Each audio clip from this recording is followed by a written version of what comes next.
Cuba is one of the most unique places on Earth. As a tourist, it's like traveling back in time. The classic American cars, colorful colonial buildings, music pulsating out of every window, on every street. The people and culture rich in style and heritage.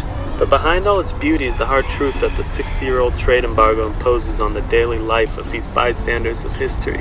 Everything you see has to be made and remade to last. The charm of the classic cars fades when they constantly break down and have to be rebuilt with boat motors, whatever it takes to get them running.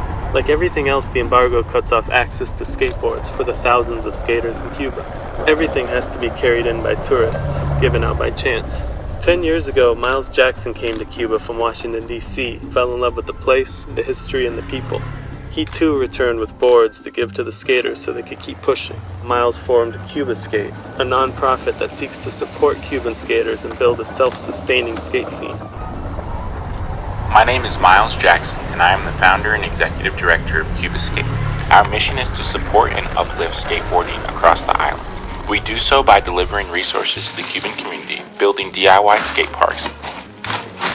Ciudad Libertad is a DIY skate park that we've been building for 5 years now. It was an abandoned gymnasium that was full of trash. We cleaned it up and fully repurposed it. Cubans are inherently creative and resourceful, and it's remarkable to see the work they've accomplished. Through a cooperative wood shop, our staff are able to manufacture skate decks by hand and to recycle broken decks and turn them into a variety of items with the wood press and power tools at their disposal. Orlando Enrique Rosales is a pioneer of skateboarding in Cuba, a longtime friend, and in 2015, he became our Director of Operations on the ground in Cuba, distribute gear to those in need, and is centered on doing things the right way and growing skateboarding in Cuba for the next generation. Our organization has evolved tremendously since we launched in 2010, and I am humbled to see that growth. We have reached skaters across the island, given rise to a new generation of skateboarders.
Mi nombre es Orlando Rosales, pero mis amigos me dicen Orly.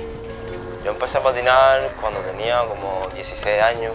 La situación estaba mal, no teníamos recursos, aquí no hay tiendas. Teníamos que esperar mucho tiempo para ver si alguien podía y traía algo, comparado con ahora, que es otro nivel. Gracias a Cuba Skate tenemos DIY, tenemos acceso a tablas, acceso a compartir con patinadores, un intercambio, ¿no?, cultural, y así las personas pueden conocer más sobre la cultura del skateboarding.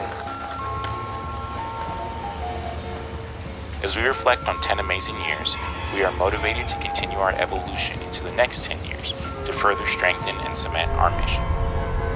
Cubans are some of the most humble and resilient people I've ever met. That they never complain reminds me that life is for living, and while it often takes hard work to keep going, we have to push on and enjoy it along the way.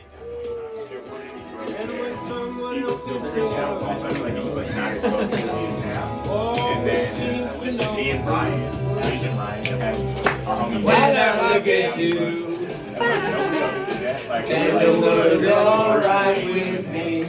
And then Uncle was cool because like at that point all the boxes were ready to so many boxes. It's gonna be see those feet move. I wonder if love it did.